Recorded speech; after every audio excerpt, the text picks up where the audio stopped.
7번부터 다시 한번 풀어보겠습니다. 각 세타를 나타내는 동경과 7세타를 나타내는 동경이 X축의 대칭입니다. 라고 했어요. 그죠?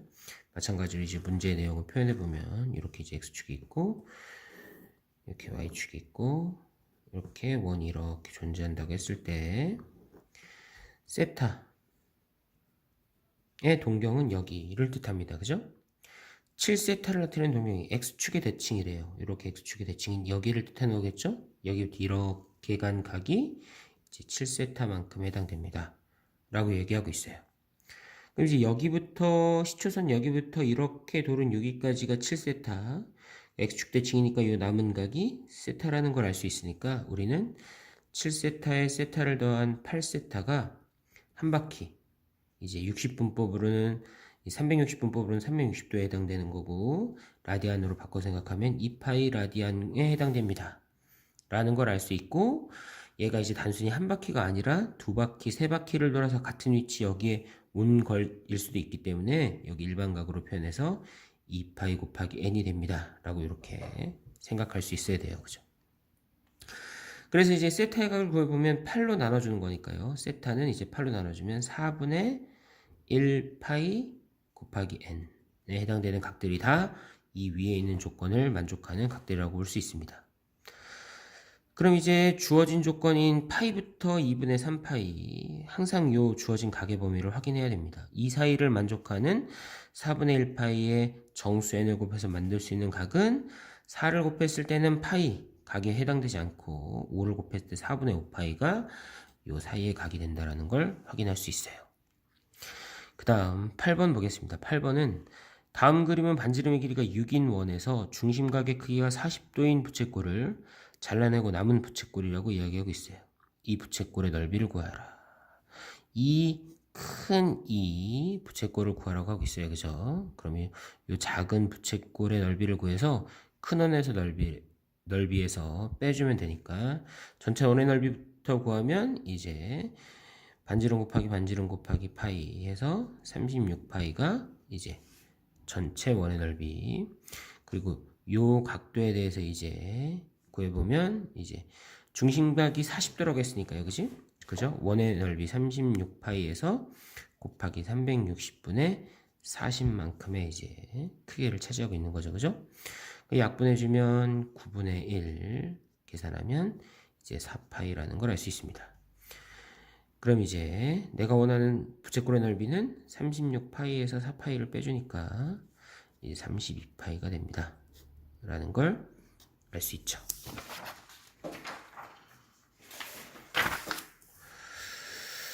(9번) 역시 앞의 문제랑 동일하니까 넘어가도록 할게요. 그리고 10번 볼게요. 10번 반지름의 길이가 4, 중심각의 크기가 4분의 파이인 부채꼴의 호의 길이를 구하라 라고 했습니다. 그죠? 이게 라디안으로 표현되어 있으면 이제 호의 길이라든지 넓이를 구하기가 아주 편해요. 여기가 이제 반지름의 길이가 4고 요 중심각의 크기가 4분의 파이 라디안이라고 이렇게 라디안으로 표현되어 있을 때 요 호의 길이를 구하라고 했어요. 근데 이제 요 중심각의 크기가 1일 때 요 반지름이 4였다면 요 호의 길이가 4라는 걸 뜻하는 거고 요게 4분의 파이 라디안이라는 소리는 1 라디안이 4분의 파이배만큼 있다는 뜻이니까 1 라디안일 때에 해당되는 호의 길이인 4에 4분의 파이만큼을 곱한 녀석이 호의 길이가 됩니다. 라고 생각할 수 있어요. 그래서 이제 일반적인 공식으로 이제 R 세타라고 이야기하는 게 라디안의 세타의 1 자체가 1일 때가 R만큼의 길이를 갖는 거고 예를 들어 3라디안이라고 하면 이제 반지름의 3배가 호의 길이 되는 거니까 그냥 반지름의 길이에 이제 라디안으로 표현된 중심각을 곱해주기만 하면 이제 호의 길이가 나온다는 걸 확인할 수 있습니다. 오른쪽 그림은 모선의 길이가 6, 반지름의 길이가 2인 원뿔 모양의 꽃갈모자인데 이제 이 꽃갈모자를 펼쳤을 때 건널비를 구하라고 했어요. 건널비는 이제 이 전개도의 넓이를 구한다고 생각하면 되고 요 꽃갈 모양, 이 원뿔 모양의 전개도를 그리면 이제 이런 큰 부채꼴이 하나 있고 큰 부채꼴이 하나 있고, 그리고 이 밑에 이제 아랫부분 밑면에 해당되는 이 원에 이렇게 존재한다는 걸 알 수 있습니다. 여기서 이제 우리가 예전에도 많이 익숙하게 알고 있겠지만 잊은 사람들을 위해서 한번 표현해 보면 요 호의 길이가 요 큰 이제 부채꼴의 호의 길이랑 요 아래 밑면의 원의 둘레랑 같습니다 라는 게 이제 기본적으로 우리가 알고 있어야 됩니다. 이게 되게 상식적인 거예요. 이렇게 조립을 했을 때 다시 이제 기본적인 모양이 딱 맞아야 되니까 요 둘레의 길이랑 요 호의 길이랑 같아야 됩니다 라는 걸 이제 알 수 있어야 됩니다. 그럼 펼쳤을 때니까 요 녀석의 반지름이 2라는 걸 알 수 있고 요 녀석의 넓이는 파이 r 제곱 2 곱하기 2 곱하기 파이에서 4파이가 밑면이 됩니다. 밑면의 넓이가 됩니다 라는 걸 알았고 이 부채꼴의 넓이를 구하면 되는데 이 부채꼴의 넓이는 이 호의 길이를 구하기 쉽기 때문에 2분의 1 RL 이라는 공식을 이용해서 이 호의 길이가 이제 4파이 그리고 반지름이 이제 6이니까 2분의 1 곱하기 반지름 6 곱하기 호의 길이 4파이 계산해주면 12파이가 됩니다. 그러면 두 개 더하면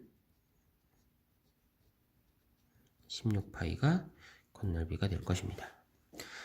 12번 볼게요. 12번 원점과 점 P-5,11을 이은 선분을 동경으로 하는 각의 크기를 세타라고 할 때 코사인 세타 마이너스 사인 세타의 값을 구하세요 라고 했어요. 그죠?